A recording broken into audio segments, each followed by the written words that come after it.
Hey there, dancers. It's Jenna from On Point Wellness here. And if you are struggling with your balance and feeling steady, whether it's bar work, center work, turns, this video is for you. We are going to talk about the best ways to challenge and progress your balance as a dancer. And if you are joining us as part of the Ankles on Point challenge, this is week number 4 and our final week. So the first thing that's really important to know is that balance entails a couple different systems in our body, and a couple different things need to kind of be in place. So number one, when we're looking at balance, the first system that's involved in our body is our vestibular system. And this is our inner ear, basically your body being able to know that it's upright. We also have something called proprioception. And proprioception is your body's ability to know where it is in space. So we have these little receptors in all of our joints and muscles that kind of give this positional sense, give that feedback back to our brain, and so our brain is able to make adjustments in our movement so that we're able to, again, kind of know where our body is in space and stay upright. Another piece of our balance is our vision. So we use vision, again, to make sure that we're able to stay upright and feel steady. So we need that piece to also be in check. The last thing that we're just going to kind of touch on too is the strength component. So we obviously need to make sure that our ankle strength and really entire lower limb strength is in check.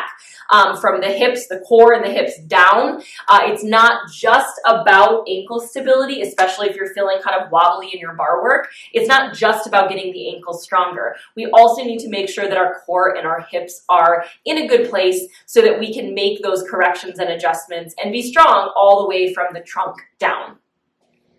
So when it comes to exercises and improving balance, what are some of the most effective things that you can do as a dancer?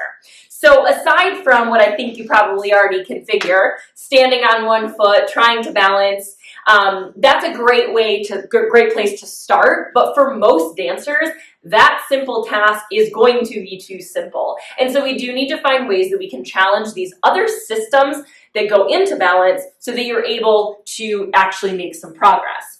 So one of the first things that you can do, this is kind of an easy progression you can do without any equipment, is back to that single leg standing position and just changing what is your head position. So looking right to left, looking up and down, and trying to stay as stable as possible. Now, something like this is going to be much more challenging if you are struggling with maybe someone that's more hypermobile, because that joint position sense isn't quite as strong in our hypermobile dancers. Also, it might be a little bit more challenging if you have had issues with a recent ankle injury, or possibly you're one of those dancers that has those recurring ankle sprains. Again, your joints don't have as good of a positional sense. So something like this can be really challenging depending on the dancer. The other thing that you can do is take out your vision. So standing on one foot, again, just closing the eyes. I find that this is a really important one for our dancers because you are making a lot of your transitions in the dark. If you're on stage, all of a sudden we go from light to dark, and you need to be able to have good balance whether you're in light or dark. So I do find that that's a really important one to incorporate for our dance population. So another really great progression that we can add into challenging that balance is changing up the surface. Now, I know what you might be thinking. As a dancer, you're usually dancing on a stable, hard surface, nothing unsteady. However, first of all, you might be, if you're a competition dancer, you might be on carpet, you might be dancing outside. So it still is something that you want to incorporate just from that simple fact. But also, if we overtrain that balance system, suddenly it's going to feel 10 times easier when you are standing on a stable, hard surface. So we kind of want to overtrain in that sense, or over-prepare, I should say. So this is something called an AirX pad. Again, you can buy these on Amazon. They're not too expensive. However, just use whatever you have at home. You can stand on carpet, a folded up yoga mat, a pillow, anything like that. And now we can repeat a lot of those same balance exercises, just upping the difficulty a little bit. So here we are changing our proprioceptive input, our body's ability to correct itself and stay upright and kind of know where it is in space is a lot more challenging here. So we can really repeat a lot of those same ideas, head turns, you go side to side, you can go up and down, you go eyes closed. So there's a lot that we can do just by changing the surface. And it may seem like a simple change, but it makes a huge difference in how the difficulty of the balance work. And the last piece that we're going to talk about in regards to balance is starting to incorporate a little bit more movement. So obviously, as a dancer, you have to be moving. We're not standing still the majority of the time, unless maybe it's bar work or center. However, you need to be able to incorporate all of this into the movement. And so how do we start to incorporate our strength component with our balance? Now, if you have been part of our Ankles on Point challenge, make sure you go back and watch those other videos because we've already talked a lot about positioning on the foot, positioning of the hips and strengthen the hips, and all of that is going to play into how we do these exercises with our balance work. If you aren't part of the challenge, I will link those videos below so you guys can still watch them.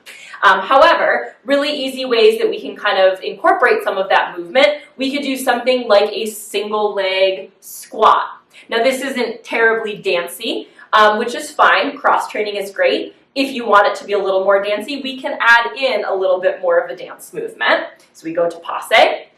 I also like to have some cones or just something to tap to, and we can do something along the lines of, doing some toe taps here. So I'm trying to reach my foot towards the target as I do that little plie. I can be in parallel, I can be in turnout. We can kind of change that up. Again, a lot of this stability is coming all the way up from the hip down into the ankle as well. So don't forget about that hip control. Another really good one is standing on one foot, reaching towards the cone with your hand. So now we are incorporating a lot more trunk movement. Again, a little different than our traditional dance movements where we're staying upright, but nonetheless, we're gonna get a lot of strengthening in that lower leg by having to change your trunk position. This also starts to tie into a lot of our core work and stability from the top down. Now, if turns are something that you are struggling to feel stable with, these next core exercises can be really effective for you. So certainly we can do core exercises laying down, and that will to some extent still help us have good awareness and strength in our core. However, for dancers, we must make it functional. So it has to translate over into while we're standing. So if I have a band hooked up here, some of my favorite ways to utilize this band to challenge your balance is doing something like a pull-off press. So a traditional pull-off press is on two legs. The band is giving me a little resistance and I'm pressing my arms out and back. Again, really great for core strength, maybe a little too easy for our dancers. So what we can do is change up our stance. We can go more into a staggered stance or a lunge position, or we can go into a full-on single leg position, which is what I do with a lot of my dancers. We can be in coupe, we can be up in passe, you can be in turned out parallel, but this band is trying to pull me back and I'm having to use that core to resist it. So really good for finding that center position when we're working on our pirouettes. I also really like to use this other way. So again, being able to find our center in our pirouettes and not feel like we're going to fall over, what we can do this standing or in kneeling, get that band behind you. So now it's trying to pull me here. I have to activate my core and kind of keep it from pulling me back. And I can even just do some shoulder presses. So I'm finding that center position of my core. But then I can take that into a pirouette. So I can go into my pirouette prep, and as I come up, I'm having to kind of resist into that band to get my core to activate without the band pulling me back. So I usually will just come here and down. You could also hold the band further out in front of you. So a couple different ideas, really functional ways to start to tie in our balance and our strength with our dance technique. So I really hope that you guys found this helpful. Again, there's 1,000,001 different ways that you can go about challenging or progressing your balance. Let's get a discussion going down in the comments. I want you guys to let me know what are your favorite ways to work or challenge your balance as a dancer. Let's get a discussion going and help one another.